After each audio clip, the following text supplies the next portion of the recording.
Good morning. Welcome to the online worship service of KUUF Unitarian Universalist Fellowship. I invite you to follow along in the order of service. All the links for this service, including the order of service, are on our website, www.kuuf.org, and in this morning's worship service email.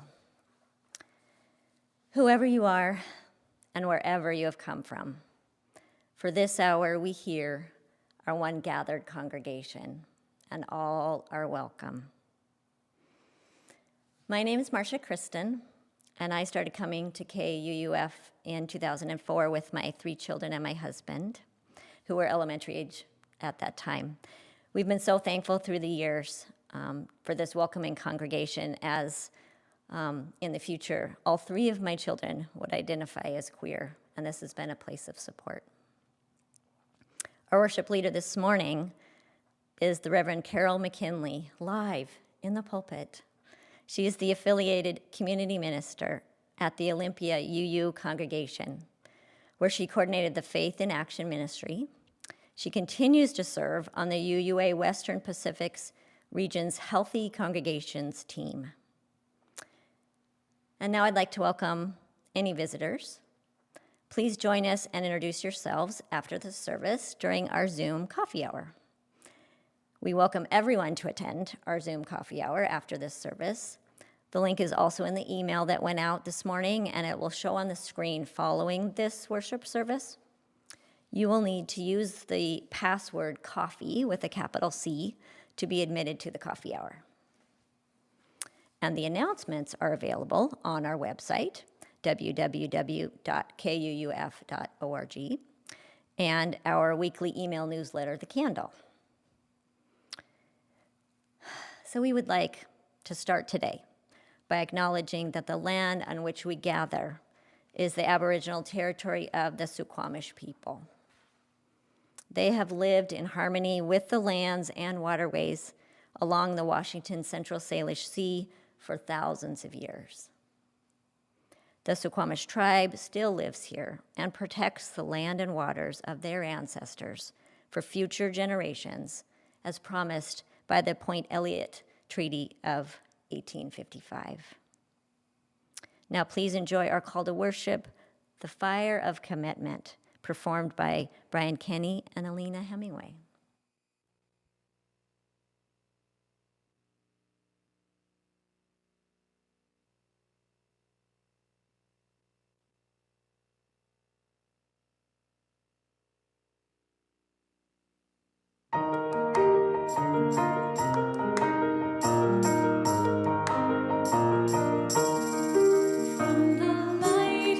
Days remembered, burns a beacon bright and clear.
The Ghanaian author Israel Moore Avor writes, "Your happiness is meaningless unless it is linked with the total liberation of people around you. You matter. Others matter. Live life so well." Good morning. It is so good to be together.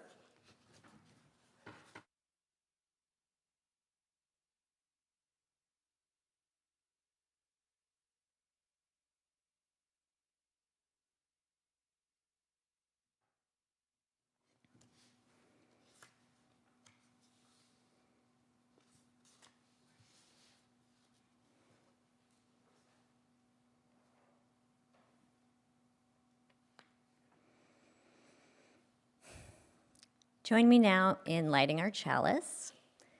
If you have your own chalice or candle at home, please light it as we read our chalice lighting words. We light this flame to ignite our hearts and minds, not only with the shimmering vision of beloved community, but with the fierce fire of justice. We light this flame to celebrate the kaleidoscope of our diversity, working, loving, and living on the side of love. Our opening hymn, Standing on the Side of Love, was written in 2004 by Jason Shelton, a longtime UU music director of the UU Church in Nashville, Tennessee. This is an important story about the hymn, which has come to be a slogan for UUs. Jason Shelton was inspired to write the song when he was meeting with UUA president, Reverend William G. Sinkford, at the UUA headquarters, when word came that President George W. Bush had called for a constitutional amendment banning same-sex marriage. Reverend Sinkford took a call to tell a reporter, quote, "We are standing on the side of love." Jason Shelton started scribbling notes and lyrics, and the song seemed to jump out of the walls of 25 Beacon Street, our UUA headquarters then, in, quote, "one of the most powerful, sacred, creative moments I've ever experienced," he says. This song quickly became an anthem sung at state capitals across the country in the fight for marriage equality. It became a rallying cry when immigrants demonstrating for their rights, when Unitarian Universalists were thrown into jails in 2010 in Phoenix alongside immigrants demonstrating for their rights, and during the Justice GA that was there in 2012. And the UUA's public advocacy campaign is named for it, making Standing on the Side of Love the slogan of our faith, and it's known for emblazoned on yellow t-shirts that pop out of the crowd at all kinds of demonstrations. But many disabled people felt the words did not speak for them.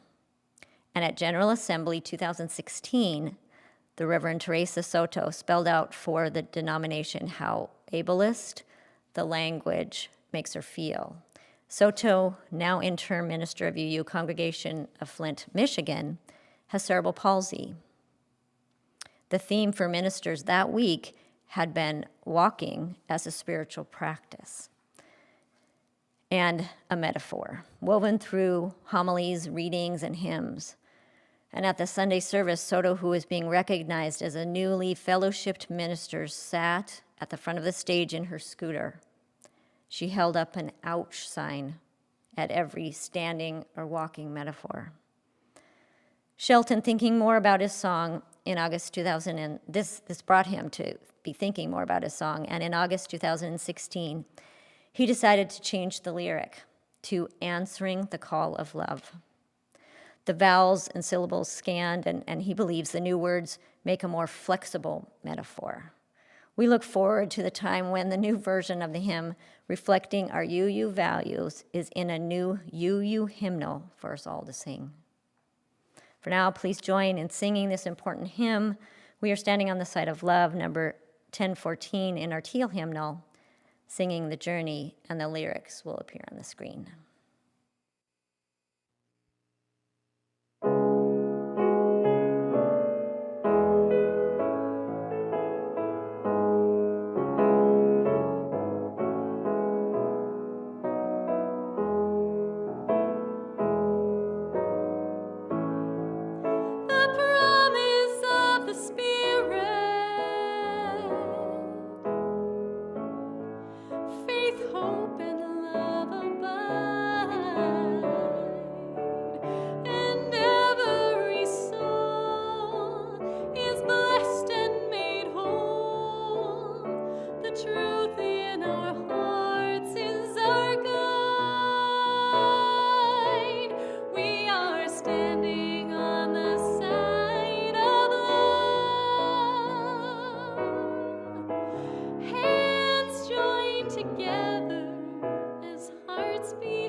keep love tightly bound, corrupted by fear, unwilling to hear, denying the beauty we found.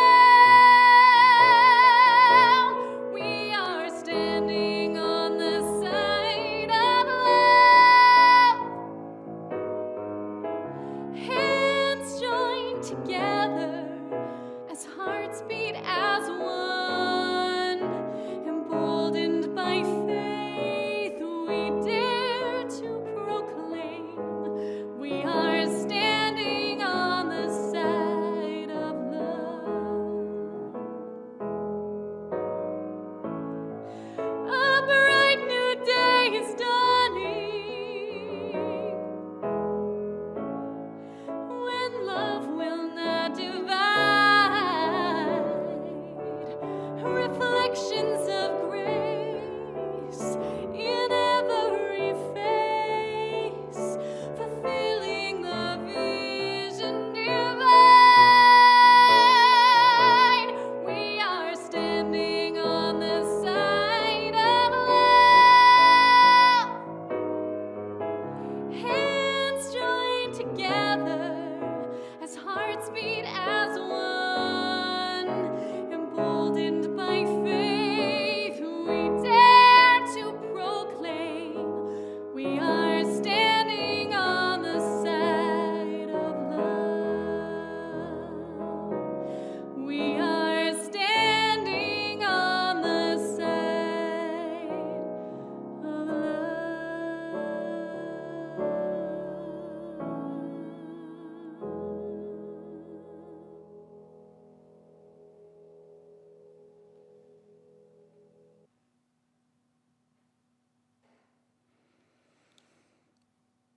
Please join me in the spoken affirmation. The words will appear on your screen. We gather as a caring community, seeking life's deeper meanings. We value diversity and affirm the worth of all living things. We strive to speak truth in love, to act for justice, to grow in spirit, and to care for the earth. We celebrate with open hearts and minds the creative power that sustains and transforms us. Now is the time for our morning offering. You may donate electronically or by check. If you would like to donate electronically, please use the PayPal link in this morning's email or on our website.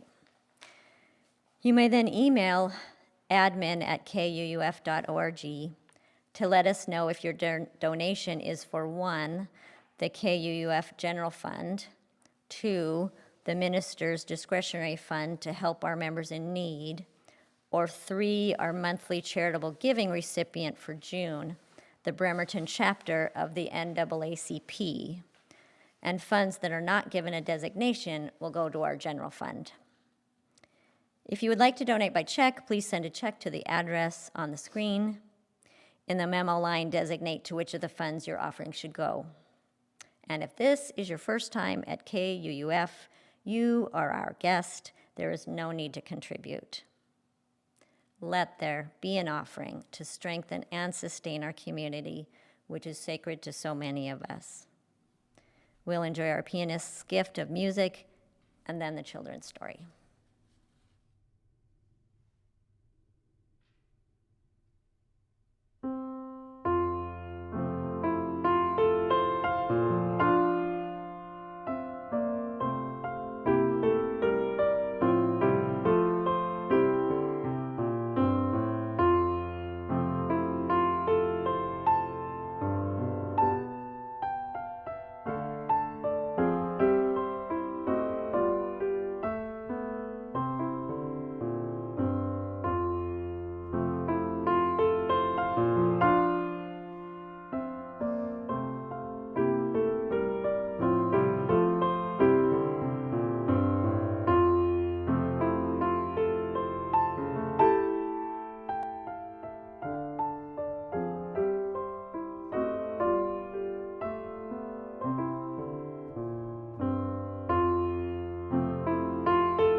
If I'm a Dad by Nathaniel Stewart Haskell. If I'm a dad, I would want 2 children. I would name them Steve and Cassidy. I would hug them and let them sleep with me if they were scared.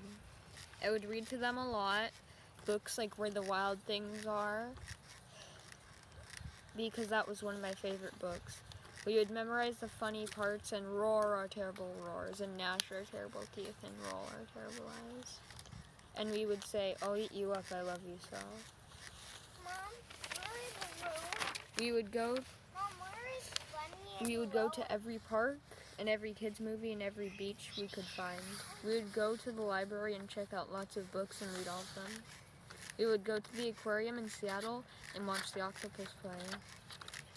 We would go camping and have campfires when it isn't raining. We would go to Great Wolf Lodge and wear wolf ears and go on the water slides. We would spend the night. We would play board games and video games and go on bike rides together.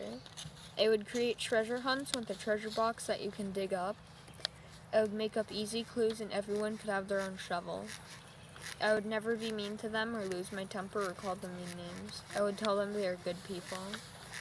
I would let them wear whatever they want and let them have whatever hair they wanted. I would never cut their hair so short it looks like they have no hair at all. I would love them and feed them healthy food that is delicious at dinner time. That's what I will do if I am a dad with 2 kids who might be named Steve and Cassidy.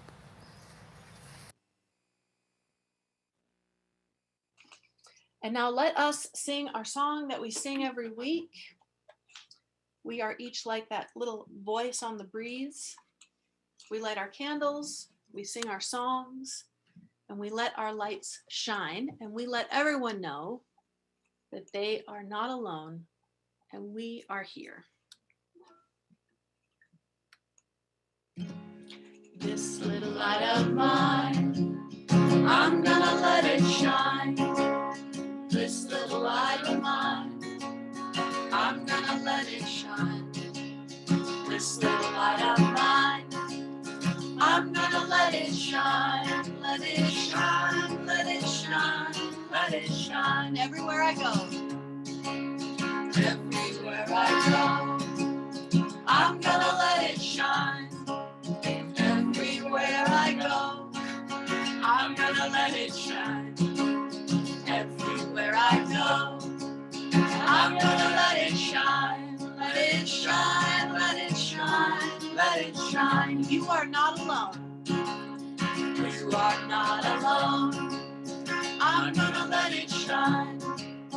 You are not alone. I'm gonna let it shine. You are not alone. I'm gonna let it shine. Let it shine, let it shine, let it shine. This little light of mine. This little light of mine. I'm gonna let it shine. This little light of mine. I'm gonna let it shine. This little light of mine. I'm gonna let it shine. Let it shine, let it shine, let it shine. Let it shine, let it shine, let it shine. Very nice. Thank you. And thank you all for singing along.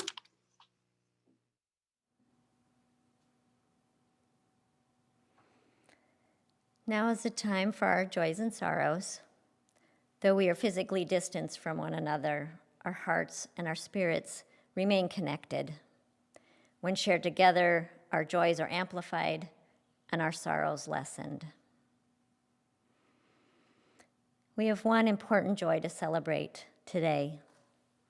We light a candle to honor Juneteenth and the celebration as a national holiday.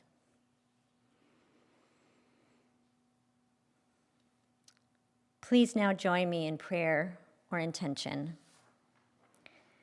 In the spirit of community in which we find strength and common purpose, we share our joys, our sorrows, our hopes and dreams.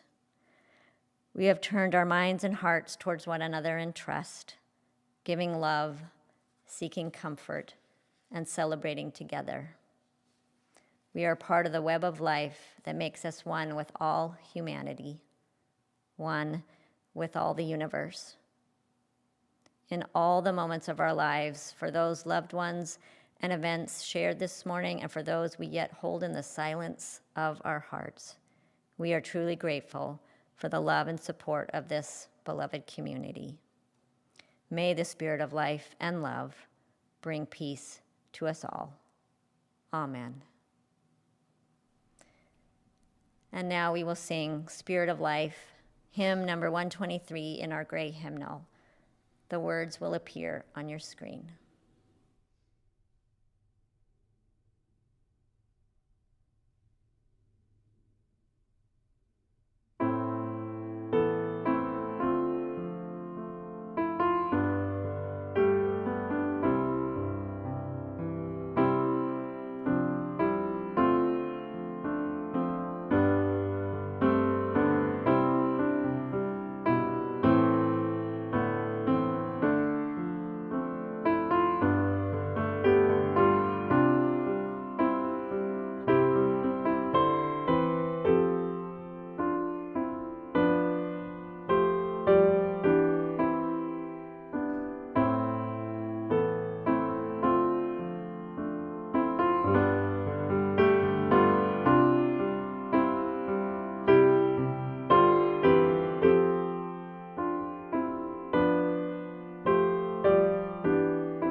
The Reverend Lois Van Leer, in her poem On Pride, writes, "They will march, walk, wheel, dance, shimmy, and shake, block upon block of undulating color, flesh, banners, signs, clothing, or lack thereof.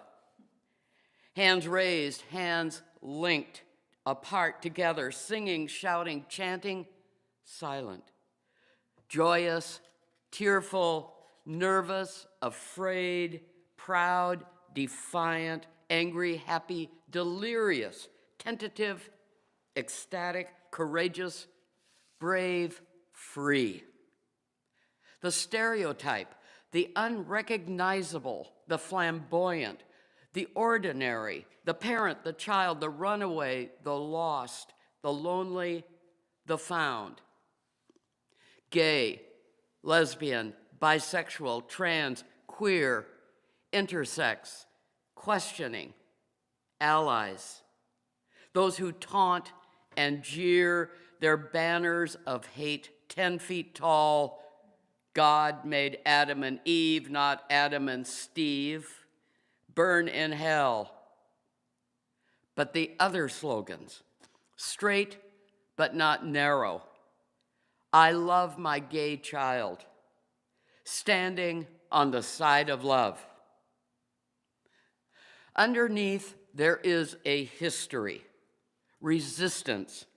It was the marginalized of the marginalized, drag queens, transvestites, the butch and femme, who, unlike Rosa Parks, did not sit down, but in their tired rage stood up, rose up, fought back, holding the police captive in the bars they had come to raid.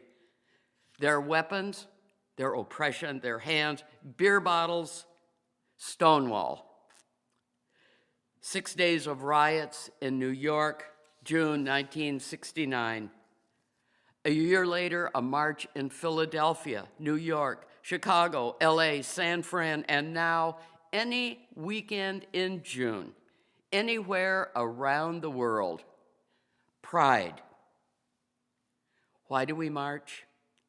For those who are not able, for those who have been murdered, for those ravaged by disease, for those who are still beaten, still taunted, still harassed, still victims, still targets. Why do we march? Because some truths ain't self-evident. because all men ain't protected equal. And we love a good party. They will march, walk, wheel, dance, shimmy, and shake. Block upon block of undulating color, flesh, banners, signs, clothing, or lack thereof. Hands raised, hands linked apart, together. Singing, shouting, chanting, silent. Joyous, tearful, nervous, afraid, proud. Defiant, angry, happy, delirious, tentative, ecstatic, courageous, brave, and free.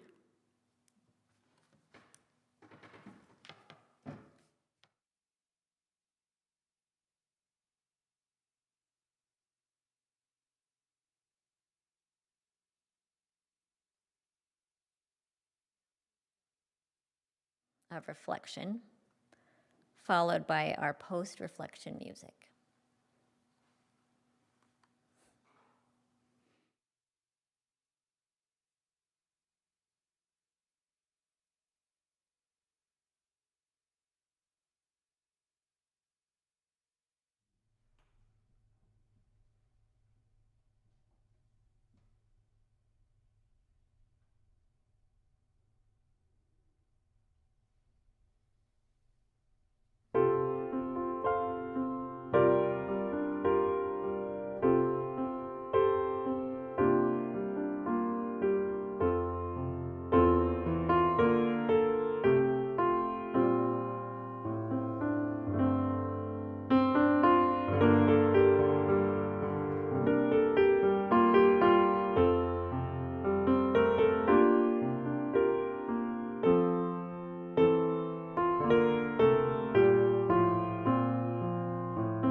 In 1987, I moved from my home in Olympia to Plainfield, New Jersey, to begin a job as executive editor of a magazine serving the antiquarian book trade.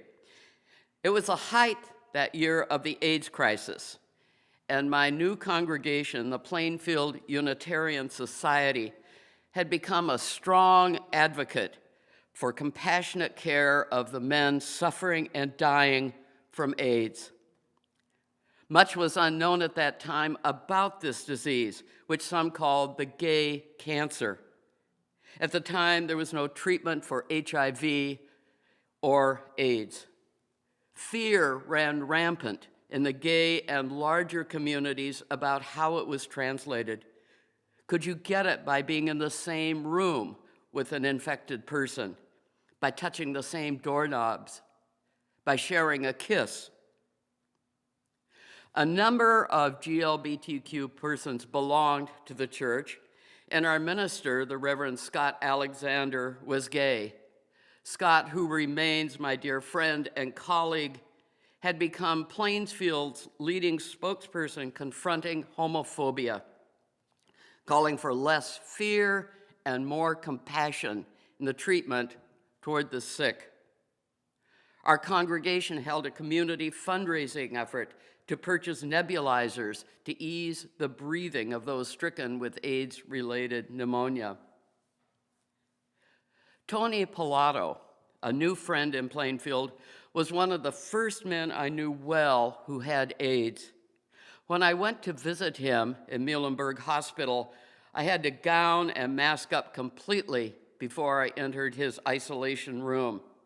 His meals were served in disposable dishes that were then bagged as hazardous waste. Tony and other AIDS patients were treated as pariahs.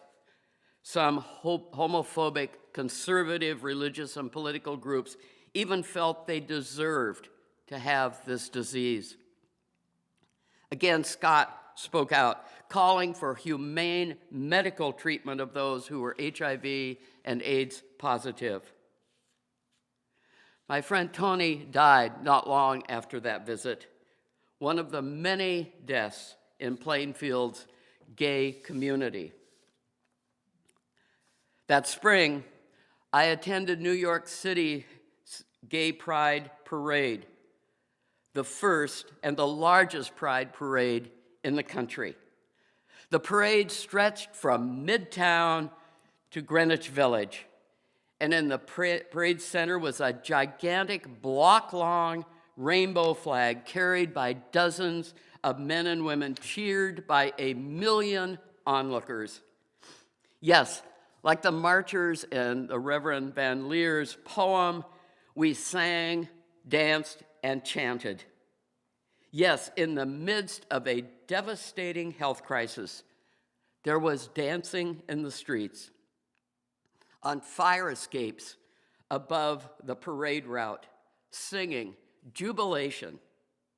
In a time when so many feared for themselves and their loved ones, there was yet celebration, joy, laughter for this time to celebrate who we are, to galvanize our community, to affirm the dignity of all queer folks. And slowly, change happened. Hospital treatment of AIDS patients became more humane. They were no longer treated as pariahs, but as persons needing the same compassionate care as all patients need.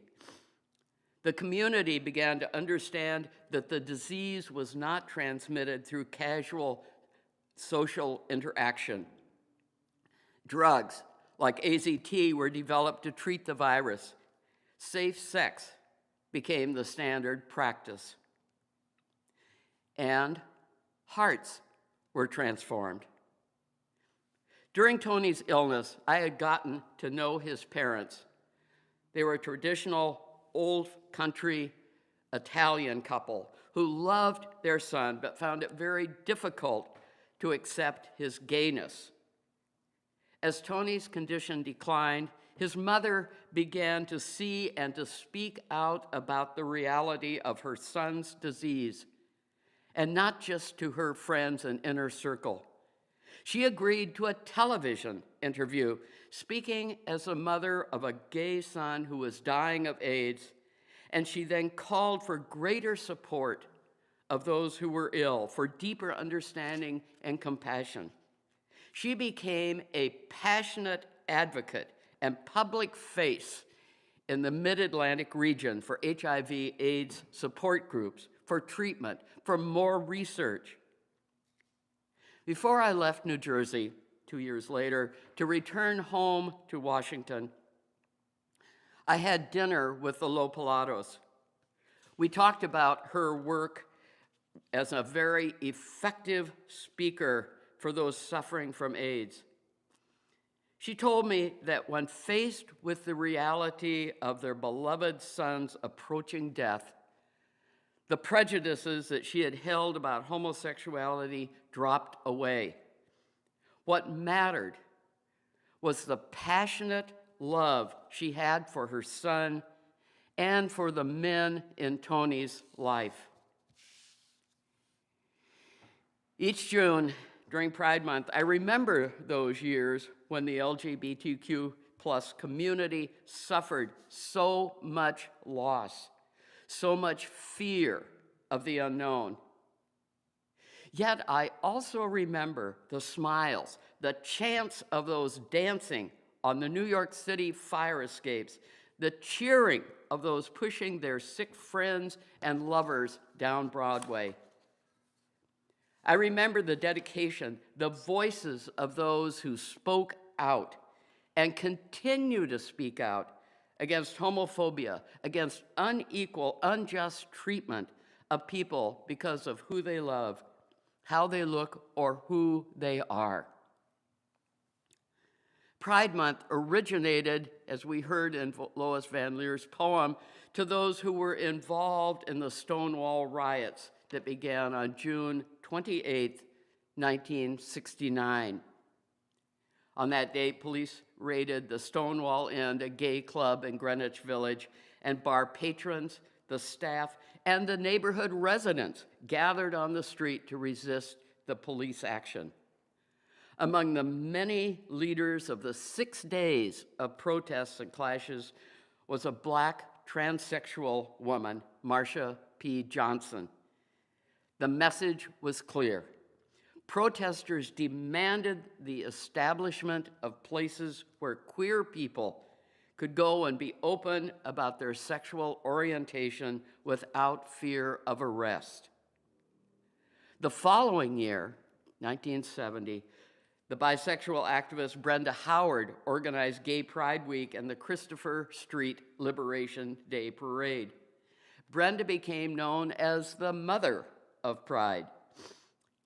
This celebration eventually morphed into what we now know as the New York City Pride March, the inspiration for similar parades and marches throughout the world.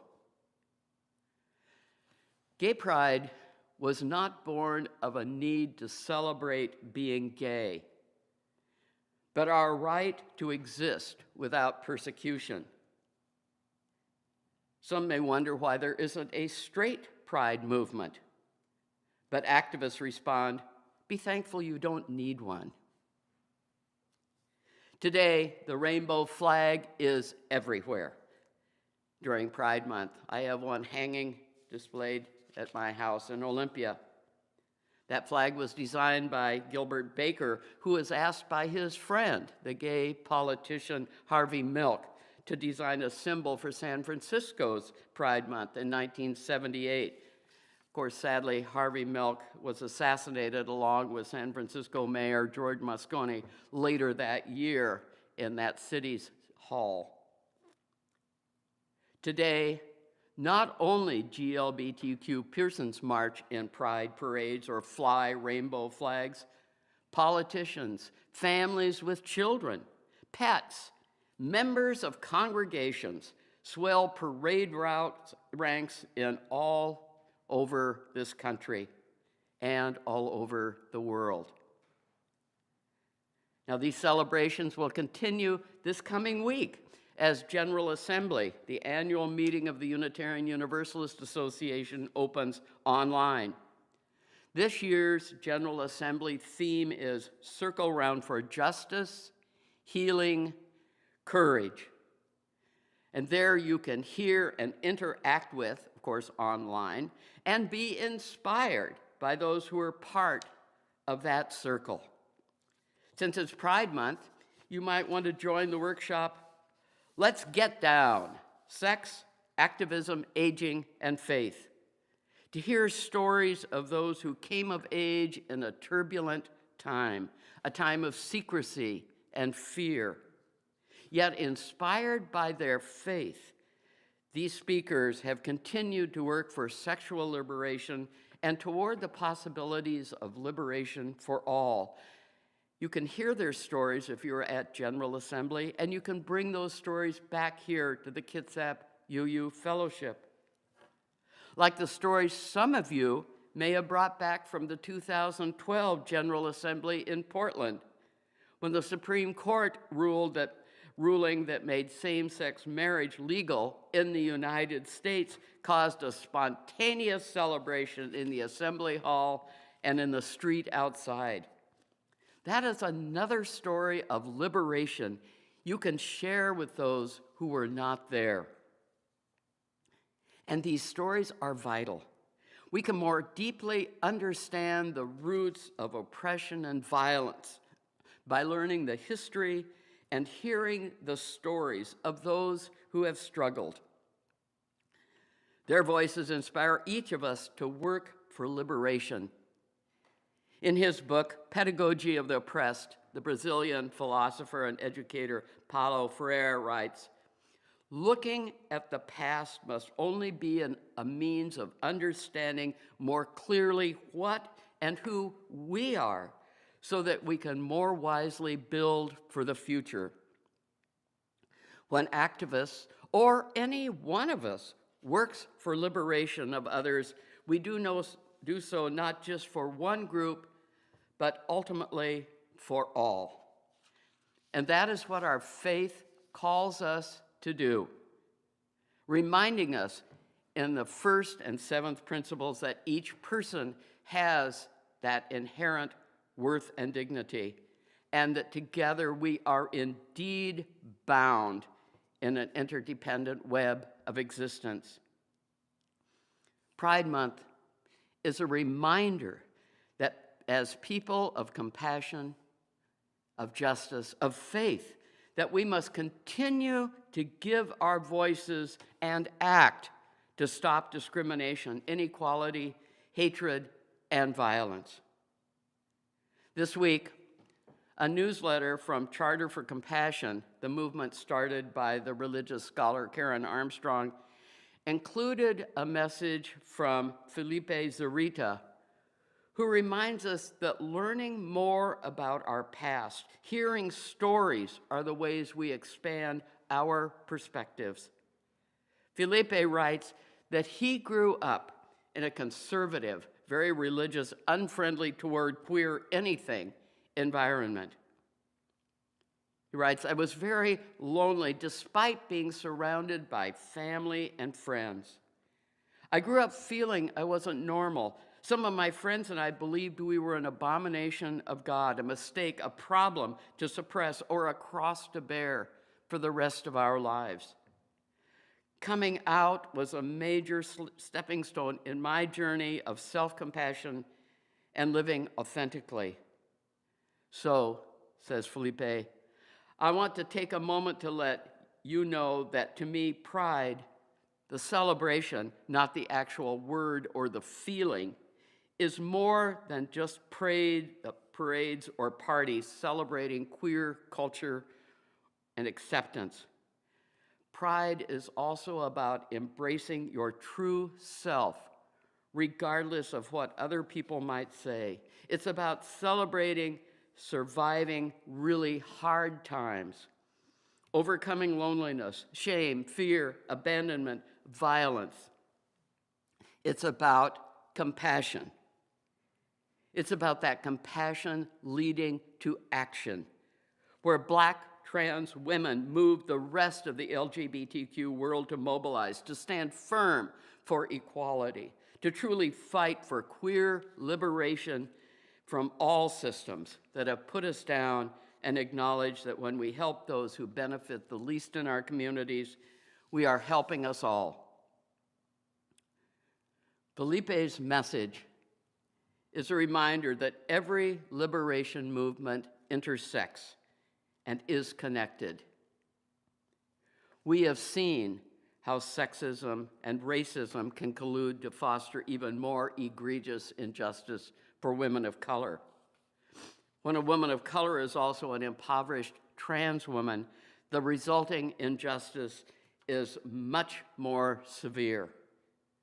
This understanding of the word intersectionality reminds us that we all have overlapping identities and experiences that may create a complex web of discrimination and injustice for some of us. And by understanding that interconnected nature of oppression, we can more readily recognize the interconnected nature of liberation and the joy that comes with liberation.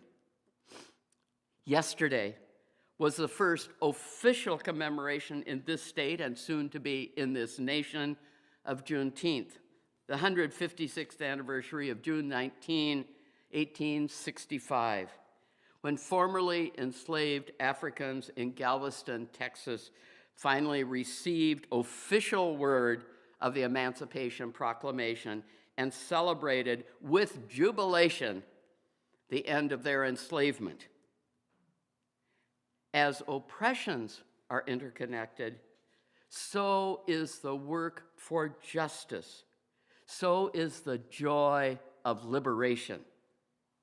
As Unitarian Universalists, we continue to focus on intersectional justice to help us understand how these overlapping forms of oppression are at play in our society. And in doing so, we expand our own understanding of the cultural, economic, environmental, and racial injustices. Then we can translate our understanding into the critical, the holy work to make real the seventh principle in our lives and in this world. Next week's General Assembly offers many opportunities to help us deepen our understanding and learn better ways of living into our future. You might want to sit in on workshops like Building Resilience as White Folk for Uncomfortable Conversations, or We Can Do This, Faith, Conflict, and Anti-Racism, or Why Diversity, Inclusion, and Equity Matter to Your Congregation.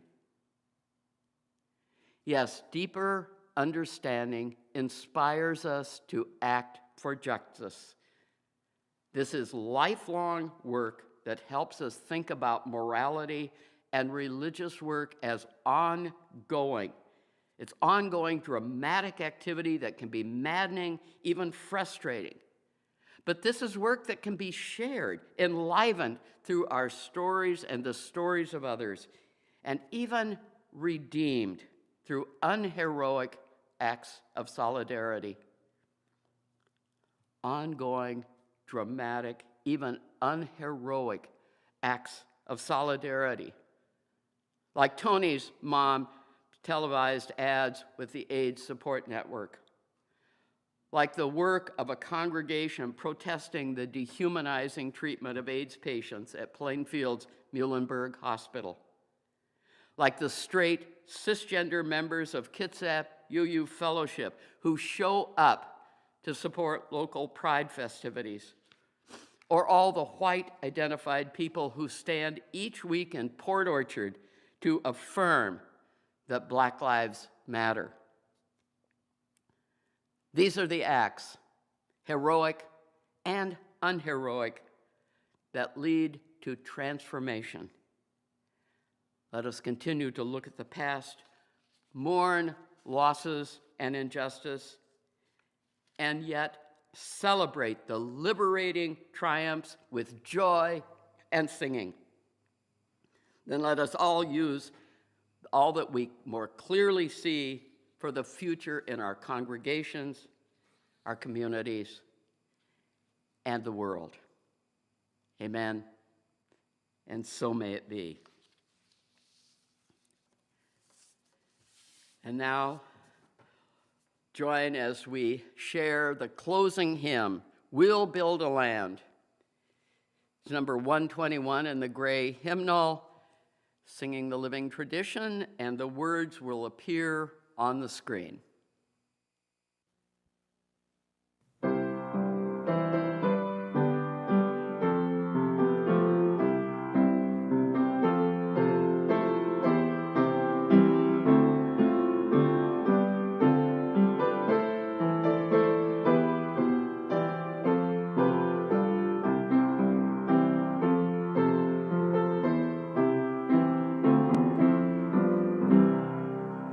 We'll build a land where we bind up the broken. We'll build a land where the captives go free, where the oil of gladness dissolves all mourning. Oh, we'll build a promised land that can be. Come build a land where sisters and brothers, anointed by God, may then create peace, where justice shall roll down like waters, and peace like an ever-flowing stream. We'll build a land where we bring the good tidings to all the afflicted and all those who mourn, and we'll give them garlands instead of ashes. Oh, we'll build a land where peace is born. Come build a land where sisters and brothers, anointed by God, may then create peace, where justice shall roll down like waters, and peace like an ever-flowing stream. We'll build a land building up ancient cities, raising up devastations from mold, restoring ruins of generations. Oh, we'll build a land of people so bold. Come build a land where sisters and brothers, anointed by God, may then create peace, where justice shall roll down like waters, and peace like an ever-flowing stream. Come build a land where the mantles of praises resound from spirits once faint and once weak, where like oaks of righteousness stand her people. Oh, come build the land, my people we seek. Come build a land where sisters and brothers, anointed by God, may then create peace, where justice shall roll down like waters, and peace like an ever-flowing stream.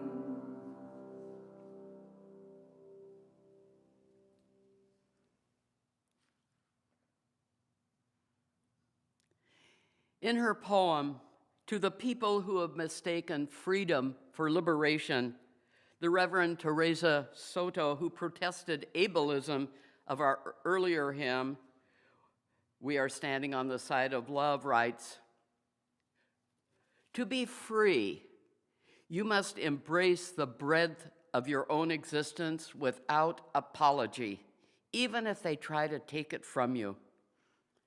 You must know that inside you are entire universes, milky blue, magenta, and gold. expanding. But to be actually free, you must know and you must fight for the entire universes inside of everyone else. Being free is not a license, but a promise.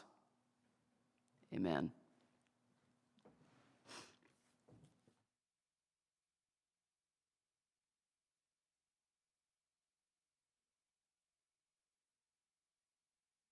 So much, Reverend Mckinley, for that sermon. So now all are invited to greet each other during our coffee hour. The link to join is in this morning's email, and the password again is coffee, spelled with a capital C. If you're a newcomer, we're glad that you joined us this morning and hope you will contact us at welcome@kuuf.org. Thank you so much.